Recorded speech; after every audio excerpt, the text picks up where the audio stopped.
Mesdames et messieurs, bonjour. Aujourd'hui, on vous appelle des mendiants. Lorsqu'on parle, beaucoup d'entre vous, vous ne voulez pas qu'on puisse parler parce que selon vous, nous sommes méchants. J'ai regardé 2-3 vidéos, comment envoyer. Vous m'avez envoyé ça plusieurs fois. Et j'ai pas voulu vraiment parler. Mais compte tenu de ce qui se passe, je dois parler. Bienvenue dans votre émission Entre nous. Ici, nous disons la vérité aux faux et nous disons aux vrais de continuer leur travail. Merci beaucoup.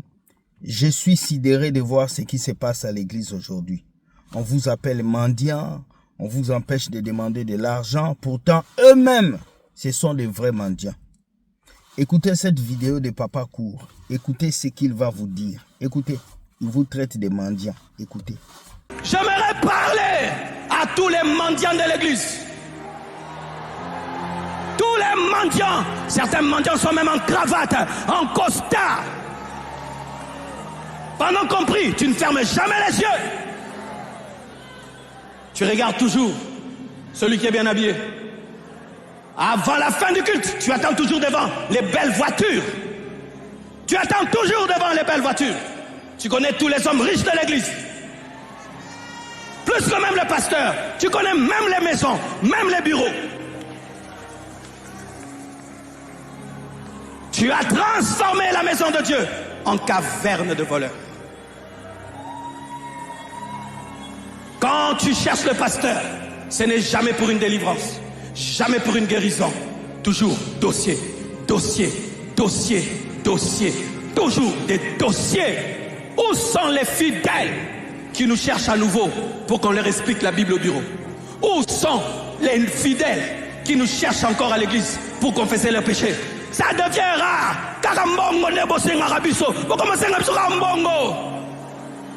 Tonyo kwama, tonyo kwama. Eh pesanga mene.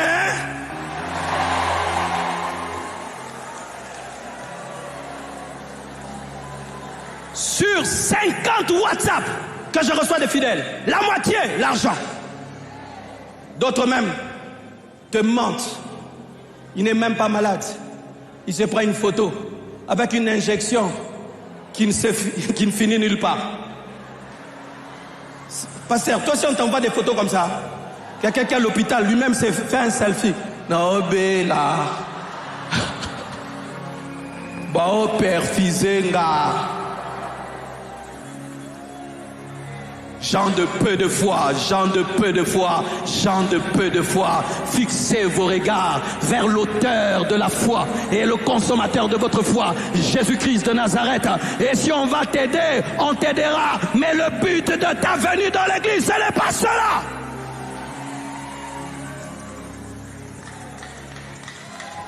Nous allons te chicoter. Oui, il faut qu'on te chasse. Certains, il faut qu'on les chasse.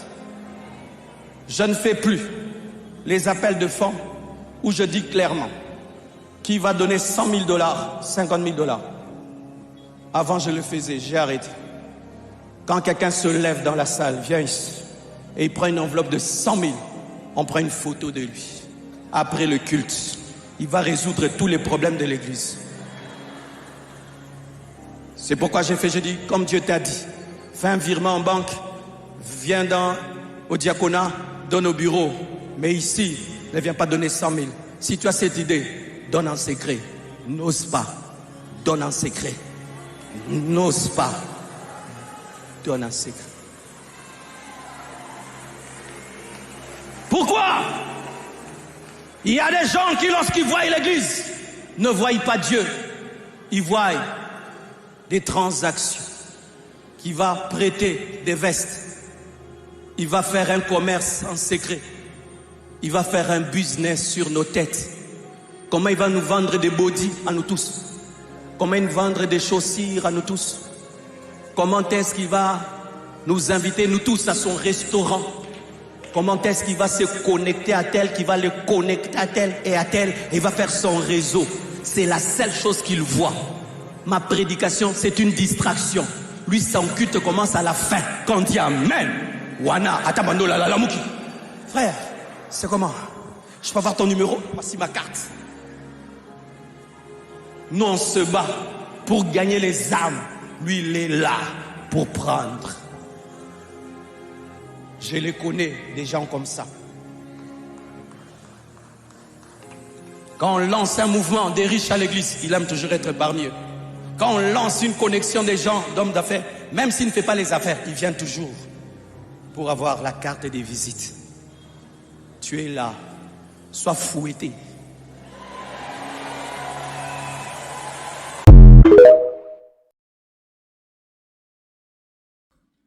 Vous avez écouté? Il a dit quoi? Il vous appelle des mendiants.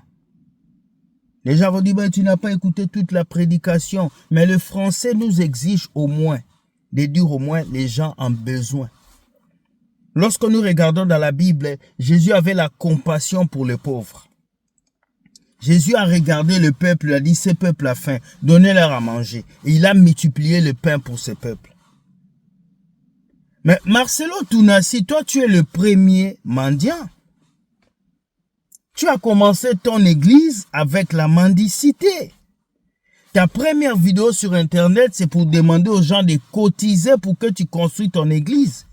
Moi, j'ai fait partie de ceux qui ont envoyé même $100 pour t'aider dans ton ministère. Aujourd'hui, ce peuple qui a faim, ce peuple qui a soif, au lieu de les aider, vous les traitez de mendiants. Ce peuple est devenu un peuple que vous abusez tous les jours. Comment on peut être ingrat jusqu'à ce niveau? Jusqu'au niveau d'appeler les fidèles, les enfants de Dieu des mendiants. Mais l'église doit être remplie de mendiants. L'église doit être remplie de mendiants parce que l'église c'est un lieu où on doit nourrir les gens, vêtir les gens et donner l'espoir aux gens. Si vous interdisez aux gens de demander à l'église, ils vont demander où? Puisque vous, les pasteurs, vous êtes des bergers. Jésus avait dit, le bon berger prend soin de ses brebis. Si toi, en tant que pasteur, tu ne peux pas aider tes fidèles, tu n'es pas pasteur. Tu n'es pas pasteur. Parce que vous êtes prêt à enlever la laine des moutons, mais vous n'êtes pas prêt à les nourrir pour qu'ils puissent produire de la laine. Aujourd'hui, Marcelo Tounassi, tu es riche, tu es bien assis, tu as des millions, tu n'as plus besoin de ce peuple. Mais demain, tu feras encore un appel de fonds. J'ai besoin de 50 000, 60 000. Et les moutons qui sont encore dans cette église vont encore cotiser. Les amis, réveillez-vous. Réveillez-vous. Il est temps que vous vous réveillez. Jusqu'à quand ces gens vont jouer avec vos esprits? Écoutons ces frères africains qui parlent concernant cette histoire. Écoutez ces frères africains. J'aimerais parler à tous les mendiants de l'église. Les mendiants, certains mendiants sont même en cravate, en costard. On a compris, tu ne fermes jamais les yeux. Tu regardes toujours celui qui est bien habillé. Avant la fin du culte, tu attends toujours devant les belles voitures. Tu attends toujours devant les belles voitures. Tu connais tous les hommes riches de l'église. Plus que même le pasteur. Tu connais même les maisons, même les bureaux. Tu as transformé la maison de Dieu en caverne de voleurs. Nous allons te chicoter. Oui, il faut qu'on te chasse. Certains, il faut qu'on les chasse. Je ne fais plus les appels de fonds où je dis clairement qui va donner 100 000 $, 50 000 $. Avant, je le faisais, j'ai arrêté. Quand quelqu'un se lève dans la salle, vient ici, et il prend une enveloppe de 100 000, on prend une photo de lui. Après le culte, il va résoudre tous les problèmes de l'église. C'est pourquoi j'ai dit, comme Dieu t'a dit, fais un virement en banque, viens au diaconat, donne au bureau. Mais ici, ne viens pas donner 100 000. Si tu as cette idée, donne en secret. Aujourd'hui, Marcelo appelle ses fidèles les mendiants. Mais Marcelo, si tes fidèles sont devenus aujourd'hui des mendiants, c'est parce qu'ils t'ont écouté. Ils sont venus te donner tout ce qu'ils avaient parce que toi, tu leur avais promis, si vous s'aimez, Dieu va vous bénir. Marcelo, quand toi tu as commencé ton église, tu n'avais rien. C'est grâce à ces fidèles que tu es devenu ce que toi tu es aujourd'hui. C'est en demandant. Marcelo, toute ta vie, tu as connu que deux verbes, venez, donner. Et à vous, ces fidèles, regardez comment Marcelo vous parle. Marcelo n'est pas devenu ce qu'il est grâce à Dieu. Marcelo est devenu ce qu'il est grâce à vous. C'est avec votre argent que Marcelo est devenu riche. Et regardez comment il vous parle aujourd'hui, comme des petits enfants. Il vous appelle des mendiants parce que vous faites la même chose que lui. Demandez. Mais ce n'est pas ce que la Bible vous demande de faire. Demandez, on vous donnera. Mais Marcelo vous refuse de demander, de pratiquer un verset biblique. Quand est-ce que vous allez comprendre ce qui Dengele? Vous voulez rester le qui Dengele à vie? Un monsieur lui-même vous a dit, il a passé 3 semaines à CNPP, hôpital des malades mentaux. Et regardez comment il vous manipule. Il vous traite de mendiant parce que vous faites la même chose que lui. Demandez. C'est tout ce que Marcelo sait faire. Demandez. Venez s'aimer. Venez donner. Et regardez, il vous refuse de faire la même chose. Il veut vous chasser de l'église. Quand est-ce que vous allez comprendre? Le qui Dengele.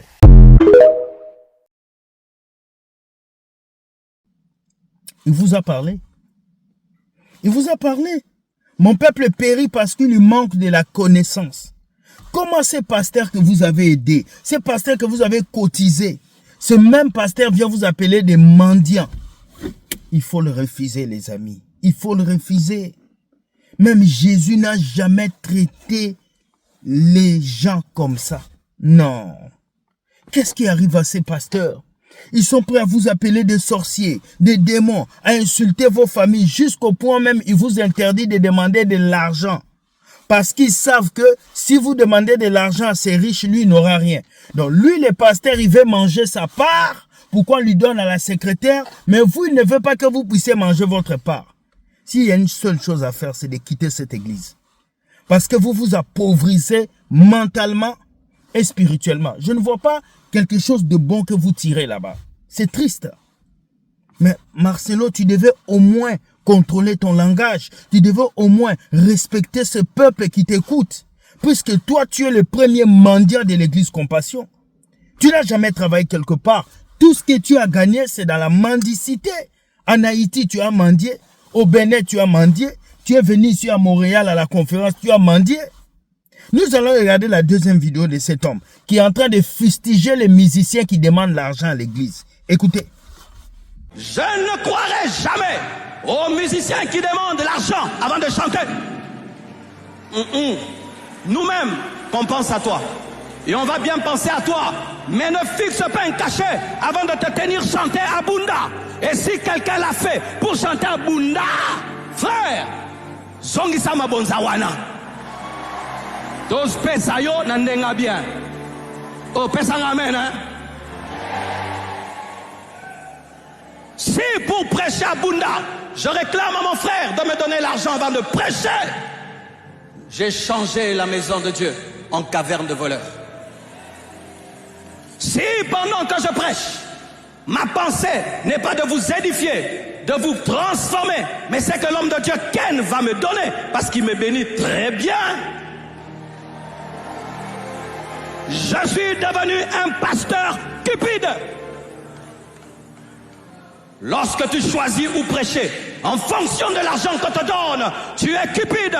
Lorsque tu choisis où chanter, en fonction de l'argent qu'on te donne, tu es cupide. Des musiciens qui ne chantent pas dans des petites églises, qui ne chantent que dans des grandes églises, des cupides. J'assume ce que j'ai dit.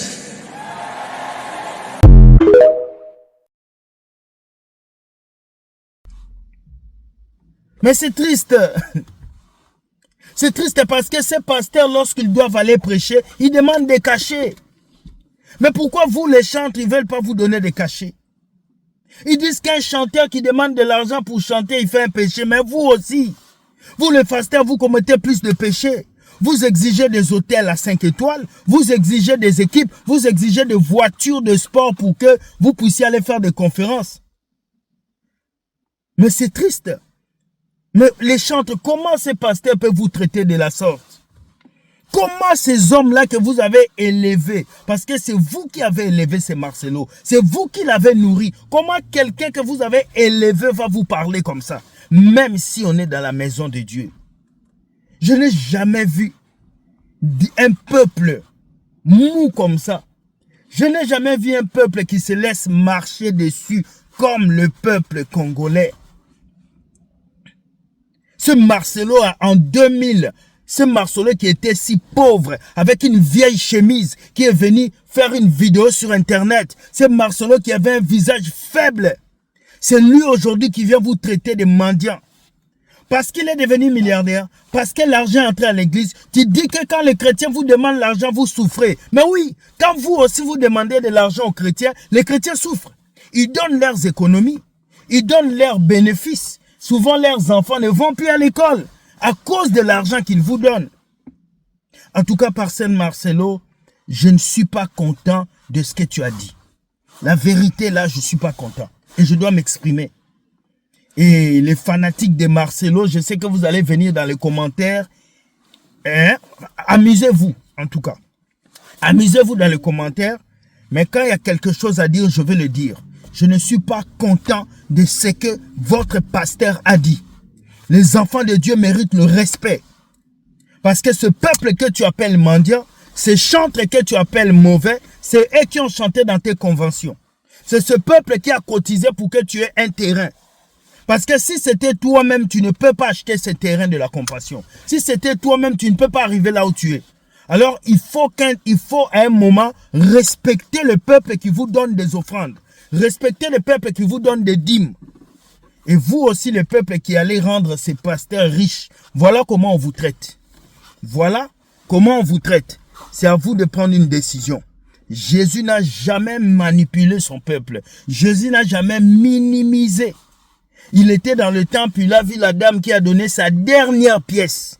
Il a dit, cette dame a donné plus que tout le monde. Jésus considérait même les plus petits. Lorsque les enfants venaient à lui, il disait, laissez venir à moi les enfants, car le royaume des cieux les appartient. Jésus connaissait la valeur de l'être humain. Mais certains de vos pasteurs ne connaissent plus la valeur des humains.